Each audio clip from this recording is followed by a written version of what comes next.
ದೇರಳಕಟ್ಟೆಯಲ್ಲಿ ಒಂದು ಬೃಹತ್ ಮಟ್ಟದ ಜನಸ್ತೋಮ ಸೇರಿದಂತಹ ಒಂದು ಪ್ರತಿಭಟನಾ ಸಭೆ NRC CAA NPR ವಿರುದ್ಧದ ಒಂದು ಸಭೆ ನಡೆದಿತ್ತು.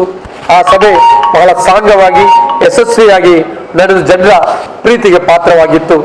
ಅಂತಹ ಸಭೆಯ ನಡೆದು ಆ ಸಭೆಯ ಎಲ್ಲ ಕೆಲಸಗಳು ಮುಗಿದು ಆ ಸಭೆಗೆ ತಂದಂತಹ ಕುರ್ಚಿಗಳನ್ನು ಮಡಚಿಟ್ಟು ಒಂದು ಲಾರಿಯಲ್ಲಿ ಅದನ್ನು ಕೊಂಡೊಯ್ಯಲು ಅದರ ಮಾಲಕರು ಸಿದ್ಧಪಡಿಸಿ ಇಟ್ಟು ಹೋದ ಸಂದರ್ಭದಲ್ಲಿ ತಡರಾತ್ರಿಯಲ್ಲಿ ಒಂದು ಅಹಿತಕರ ಘಟನೆ ಅದು ಹೇಗೆ ನಡೀತಿದೋ ಎಂಬುದು ಎಲ್ಲರ ತಲೆಯಲ್ಲಿ ಇವತ್ತು ಕೊರಿತಿರುವಂತಹ ಪ್ರಶ್ನೆಯಾಗಿದೆ.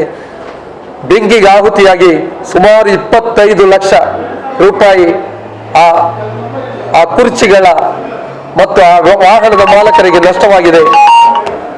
ಅದನ್ನು ತುಂಬಿಕೊಡುವುದಕ್ಕೆ ಬಹಳ ಕಷ್ಟಪಡುವಂತಹ ಒಂದು ಕಷ್ಟದಲ್ಲಿ ಆ ವ್ಯಕ್ತಿ ಇವತ್ತು ಅದರ ಮಾಲಕರು ಸಿಲುಕಿದ್ದಾರೆ.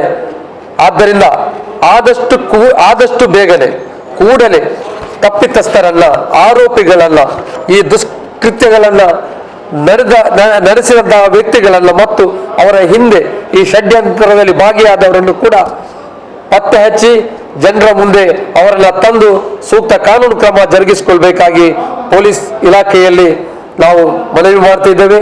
ಆ ಬಗ್ಗೆ ನಾವು ಮನವಿಯನ್ನ ACP ಅವರಾದ ಕೋದಂಡರಾಮ್ ಅವರಿಗೆ ಸಲ್ಲಿಸಲಿಕ್ಕಿದ್ದೇವೆ.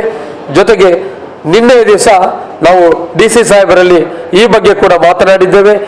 ಜಿಲ್ಲೆಯ ಶಾಂತಿ 1-2-3 ವರ್ಷಗಳಿಂದ ಬಹಳ ವ್ಯವಸ್ಥಿತವಾಗಿ ಎಲ್ಲ ರೀತಿಯಲ್ಲೂ ಜನರು ನೆಮ್ಮದಿಯ ವಾತಾವರಣದಲ್ಲಿದ್ದರೂ ಜನರ ನೆಮ್ಮದಿಯನ್ನ ಘಾಸಿಗೊಳಿಸುವಂತಹ ಇಲ್ಲಿ ಸಮಾಜಘಾತಕ ಶಕ್ತಿಗಳು ವಿಜೃಂಭಿಸುವಂತಹ ಕೆಲಸವನ್ನು ಮಾಡುತ್ತಿರುವವರ ಮೇಲೆ ಒಂದು ದಿಟ್ಟ ನೋಟವನ್ನ ಜಿಲ್ಲಾಡಳಿತ ಇಟ್ಟುಕೊಳ್ಬೇಕು ಅಂತ ಕೂಡ ನಾವು DC ಸಾಹೇಬರಲ್ಲಿ ನಾವು ವಿನಂತಿ ಮಾಡಿದ್ದೇವೆ.